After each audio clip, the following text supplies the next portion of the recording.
جدا. ومعانا الكابتن ضياء السيد المدرب العام لمنتخب مصر، وهو شاف الحلقه وعنده رد عايز يرد علينا فيه. كابتن ضياء مساء الخير. مساء الخير يا كابتن حازم. مساء حضرتك يا فندم، اخبار حضرتك ايه؟ ازيك يا كابتن؟ ازي حضرتك؟ ومعانا كابتن عبد الظاهر السقا بيمسي عليك كابتن. اهلا بيك يا كابتن. اهلا. ازيك يا كابتن ضياء؟ كابتن ضياء اتفضل يا كابتن، سامعينك حبيبي اتفضل. لا انا بس انا ما شفتش يعني ما شفتش، بس اتقال لي يعني. اتفضل يا كابتن. احنا من ساعه ما الماتش ده اتغلبنا معلش بقينا عرضه لكل الناس، كل واحد بيطلع يقول اي حاجه في اي حاجه، لانه ده احنا عندنا الهزيمه، الناس كلها بتقطع والناس كلها بتشرحنا. لا يا كابتن، الناس كلها بتتكلم في الغلط وفي الصح وفي اي حاجه. تمام. وفي اي حاجه وبدون اساس وبدون اي حاجه. يا جماعه مش عايزين نقعد نمشي على جثث بعض. تمام. ما عمرنا ما هنمشي كده يا كابتن حازم. عمر ما اي حاجه هتمشي واحنا ماشيين على جثث بعض. انت ايه اللي حضرتك بس بالصح وبالغلط وباي حاجه. اهدى بس كده، ايه اللي اتقال لك مضايقك يا كابتن حازم؟ انا لسه متخانق امبارح وهتخانق تاني النهارده. لا لا ممكن. طب ايه بس هنمشي ما هنغور في داهيه وهنمشي كابتن ضياء كابتن ضياء احنا شغالين. مره ضياء بيضلل برادلي، مره توميك هو اللي بيعمل كل حاجه، مره مش عارف مين ما بيعملش. تمام. يا كابتن حازم مش معقوله الكلام ده يا جماعه. يا جماعه احنا لعيبه كوره ومدربين، والماتشات بتروح وبتيجي وبنتغلب وده بيروح وبيجي. طب صلي على النبي بس، صلي على النبي. انا اول مره اشوفك متنرفز. صلي على النبي كده. يا كابتن حازم انا اتنرفزت من كتر اللي انا بشوفه. مش ممكن احنا بنقطع انا قلت لك بنقطع بنشرح في بعض لا بدون والله لازمه. طب بدون لازمه.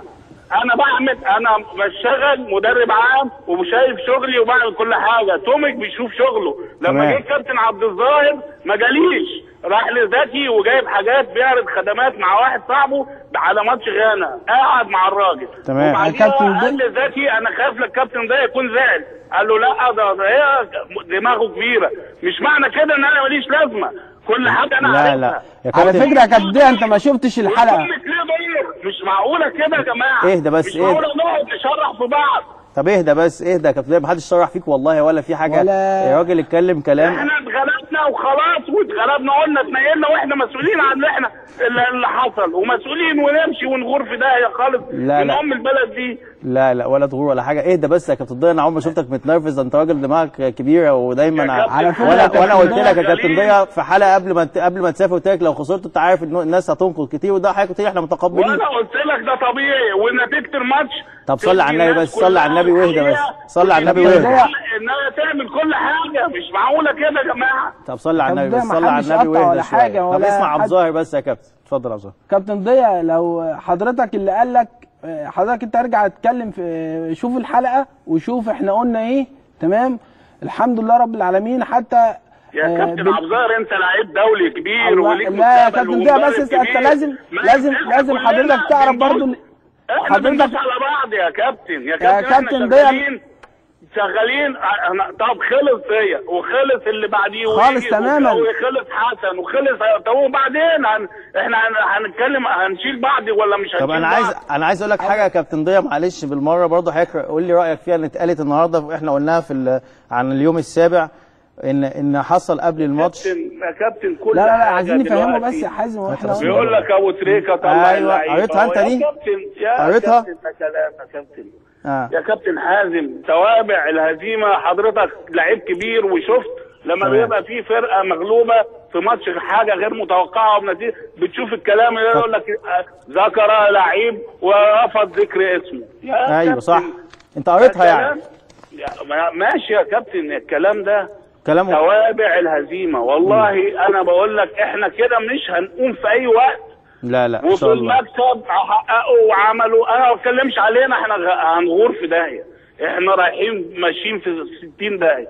لكن ما احنا ده ما انا هسلم حد تاني. صح. ما هو هيجي الكابتن، هو هيجي اي حد تاني نقعد نعمل فيه. عمالين نشد بعض لتحت على البلاعه. والله ابدا. هو كابتن عبد الظاهر بيتكلم في الصالح يا كابتن، ما حدش بينقد في حضرتك. بنتكلم في يا كابتن انقدني يا كابتن. انا 100 مره قلت لك كابتن حازم صح. لا ارفض النقد. انا اتكلمت انا دايما متعود منك الهدوء. انا اول ما اشوفك متنرفز كده لا بس عشان توضح أنا له مش حاجه الضغط ملاحق. كان جامد، بس هو كابتن عبد الظاهر ما قالش حاجه والله يا خالص جدا تماما خالص. يعني بيكلم ما حدش كل قال احترام حاجة. وتقدير. يعني اتفضل يا زهر. حازم بيكلمني بيسالني سؤال على دور الراجل تونيك في الموضوع. توميك فقال لي ان هو واخد حجم اكبر من حجمه. قلت له انا عارف، وما كنت بكلم الكابتن زكي عبد الفتاح قال لي الراجل بيقعد وبيحط على الترابيزه وبيقول كل واحد نفسه بقى بيتكلم فيه. توميك بيعمل ايه؟ توميك مدرب اللياقه البدنيه. وتوميك احنا في برنامج عاملينه بتاع اناليسيز للمباريات، والبرنامج ده اللي بيدفع ثمنه اتحاد الكوره. عشان برضه حضرتك تبقى عارف.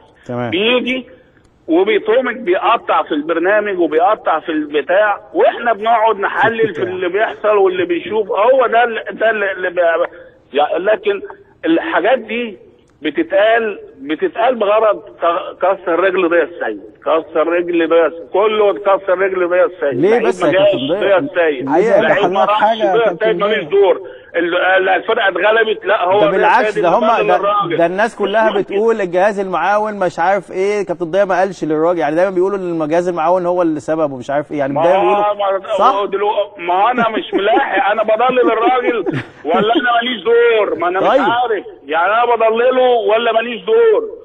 طب انا هقول لك حاجه في موضوع توميك ده. يعني عشان انا شفنا دلوقتي لقطه في الماتش يا كابتن، الراجل بيتكلم مع توميك في وسط الماتش والراجل عمال يسمع لتوميك، فبنقول له هو توميك دوره ايه؟ بس ده اللي احنا بنقوله. هو مش المفروض الراجل ده يا كابتن انا اسف يا كابتن حازم، انا انفعلت، بس انا يعني ايه الدنيا كان الله في عونك والله، كان الله في عونك. وبشكركم واسف جدا جدا جدا. عبد الظاهر بس عبد الظاهر عايز يقول لك حاجه في الاخر يا كابتن. كابتن ده انت كابتننا كلنا وكلنا عارفين حضرتك. انت كابتننا يا كابتن عبد الظاهر، ما تقولش كده. انت كابتن كبير وراجل دولي وفاهم وعارف يعني ايه لما انت جربت اللي قال لحضرتك لو احلى حاجه في الكوره. انت جربت احلى حاجه في الكوره. لا جربت وحشه يا كابتن. انا اتغلبت 5 من السعوديه يا كابتن. صح. انا جربت الوحش والحلو برضه، يعني انا جربت كله. معلش وعارف انت في موقف ايه. والله يكون في عونك. الافعال بتبقى عامله ازاي الله يكون في عونك، الله يكون في عونك. انا جربت يعني ايه خساره وهزيمه، وطلعنا من بطوله قارات حازم وخسرانين ان شاء الله كده. انت ماتش 5-1 انا اللي شلته برضه يا كابتن ضياء بتاع منتخب مصر ده المطارات.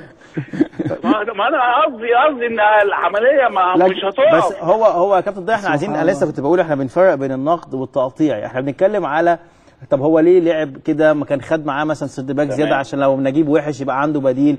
كلام كله في يعني. طب وليه اللي قال لك كده يا كابتن ضياء ما قالكش ان انا قلت لو مستر برادلي ده؟ معلش يا كابتن ضياء لو سمحت، ليه اللي قال لك في التليفون ده وقال لك الناس بتقطع وكده ما قالكش ليه لعبد الظاهر قال لو مستر برادلي كسب واللعيبه دي كانت عملت انجاز كان زمانه احسن مدرب في العالم هو والجهاز بتاعه، واللعيبه دي احسن لعيبه في العالم؟ ما ده الطبيعي. هو انا بعترف ان الهزيمه وحشه طبعا وكبيره طبعا وتحتمل كل النقد، بس انا عايز نقد ما يشدناش لكل الناس ان احنا بنروح نحط ناس في التربه وندفنهم عشان ما يقوموش. طب انا عايز اقول لك حاجه.